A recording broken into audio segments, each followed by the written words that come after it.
So apparently last week's episode when I thought Miyuki was getting jealous over Tatsuya, actually that entire part when he was talking about Tara Silver, that was actually, Tatsuya. Now, I really did not know, so all of you light novel readers, I am sorry if I missed that entire point, but I kind of got spoiled in the comments, kind of upset me a little bit, but this beginning part of this episode pretty much just confirms that Tatsuya is Silver, so I was like, okay, that's not really that bad. So anyways, besides that, let's get into this review.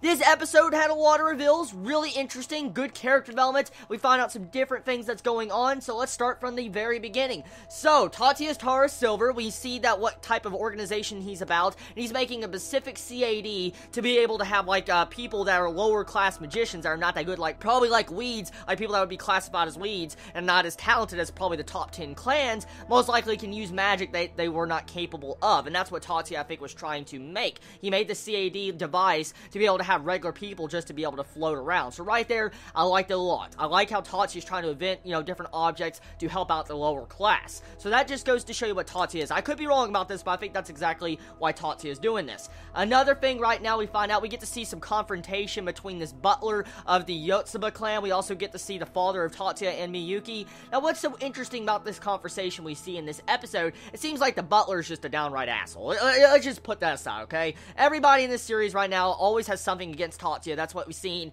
Even though the butler's supposed to be part of Tatsuya's clan, it's supposed to be a servant to Tatsuya or Tatsuya's family, he seems to be a prick, an asshole, and just want to put down Tatsuya, saying he's stupid and all that. Pretty much. That's what I got out of the entire conversation. And then Tatsuya owned him without getting angry. He was passive-aggressive. And I love how Tatsuya just owned him like that. That was really freaking funny seeing Tatsuya do that to the butler. But what was so interesting was getting to see how Tatsuya's father reacted. It seemed like Tatsuya's father, even though he didn't play no major role in the entire conversation, he actually, I guess, cares for Tatsuya. I mean, he should have stood up for Tatsuya when the butler was just sitting there bitching at Tatsuya, but still the father turned around and said, I know your hatred is warranted towards your mother, but I know you hate your mother, but Tatsuya reveals at the end of the conversation that he no longer has room for hatred in his heart because he no longer has a heart. So exactly what has caused Tatsuya to lose his heart to where he can't feel feelings?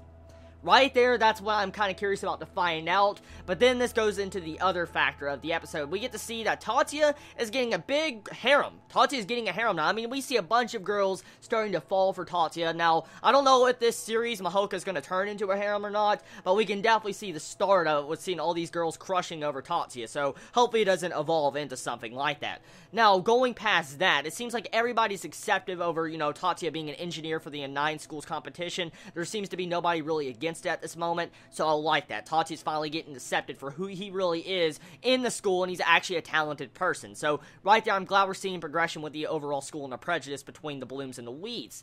So, let's go to the ending section of this episode. So, the ending section pretty much at first was nothing but fan service. Getting to see some romance growing with the president of the student council. We also get to see that she's kind of crushing also on Tatsuya, which increases my aspect of a harem growing in this series. But right at the end, there was a cliffhanger. Now, this cliffhanger, I'm trying to understand exactly what the cliffhanger honestly meant. The dude that was driving the vehicle on the other road, it seems like it was premeditated how he was crashing. Because, his vehicle just blows up out of nowhere. So I feel like the dude that was driving that vehicle most likely is an enemy. And he probably just did that himself to self-destruct and try to hit the bus and kill some people. I think that's exactly what he was doing. But at the end, when you see everybody stop and all that, and they're saying vanish and stuff and activating their CADs and all their magic power and stuff, I think the reason why they were told to stop is because if they shoot that car, they'll kill the person inside of it if he's alive. They technically don't know exactly what happened to that vehicle, so if they were to destroy that vehicle, they would kill the person inside. So I wonder exactly how they're going to handle this. I really wonder exactly how they're going to handle it. This episode, I guess, overall was good. The only thing I could say I dislike about this episode, honestly, was just the entire factor of how maybe Tatsuya is growing a harem, because I'm not a big fan of harem anime. I'm really not. So anyways, everybody, tell me your thoughts on this episode. I love you all so much. Please be safe. Chibi out.